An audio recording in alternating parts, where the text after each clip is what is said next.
Hello everyone! E aí pessoal, tudo bem? É um prazer estar aqui novamente com vocês para trazer um assunto hoje que é muito complicado, que é o caso possessivo em inglês. Independente do nível, eu sempre vejo muita gente tendo dúvida em relação ao caso possessivo em inglês, que seria, por exemplo, falar, né, dessa caneta aqui.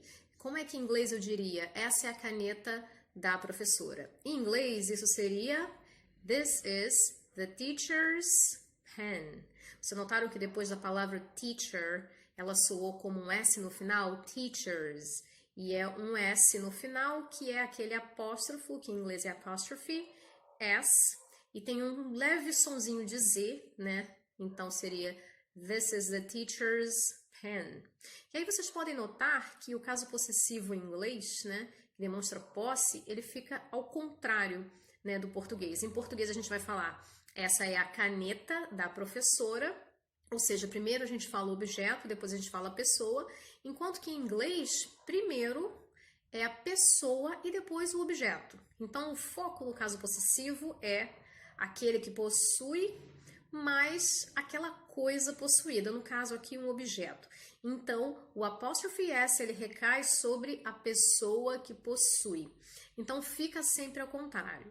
Mas aí eu sei que na hora de você estar falando, você está lá na atividade fluency, você fica meio em dúvida, né? Assim, será que eu estou falando certo? Sempre dá aquela dúvida. E eu percebo que os alunos, eles tentam aplicar a regra de acordo com o que eles aprenderam, só que eles tentam se corrigir porque eles ficam inseguros, né? Será que eu estou aplicando certo mesmo? E aí acaba errando por ter se corrigido, porque sentiu que estava estranho. Realmente fica estranho porque fica ao contrário. Então vou dar uma dica para vocês de como é que você pode fazer o caso possessivo, né? E ao falar, testar se você está acertando ou não. Então vamos voltar para o nosso exemplo. The pen, né? Que é a caneta. E aí a gente vai falar This is the teacher's pen. Lembra que em inglês, primeiro vem a pessoa, depois a coisa possuída? Se você, né, usar a estratégia de colocar esse apóstrofe S como se fosse o verbo has, que é o verbo ter, ou seja, posse, e você falar assim, ó, This is the teacher's pen. Então, the teacher has a pen. Então tá certo, né? The teacher's pen. The teacher has a pen. Então, se você tiver dúvida se você está falando certo ou não, você pode aplicar essa estratégia, porque se der certo nessa ordem do verbo have, né, que no caso seria has, você vai conseguir entender se está certo ou não, e aí não vai ter risco de errar, tá bom? E existem outros exemplos também, né? Por exemplo, você pode usar o caso possessivo para animais.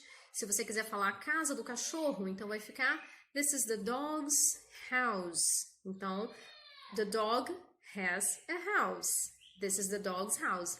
Então, tá certo, né? A gente pode falar também do país, né? A economia do Brasil. Olha só, mais uma vez, quem é que tem a economia? O Brasil. Então, vamos começar pelo Brasil. Brazil's economy is good, is bad. Então, Brazil has an economy, né? A certain economy. This is good, this is bad. Né? Então, se você aplicar essa estratégia, você não vai errar, né? Então, essas foram algumas dicas, assim, são algumas dicas sobre o caso possessivo. Se você quiser estudar mais um pouquinho, eu vou deixar aqui na descrição um link onde você vai encontrar alguns exercícios para você praticar. O caso possessivo é muito comum em inglês e é usado, né? Não é apenas uma questão de gramática formal, não. É uma coisa realmente do dia a dia e pode causar muita confusão se você não souber certinho, tá bom? Espero que tenha ajudado vocês mais uma vez e até a próxima. Um beijão!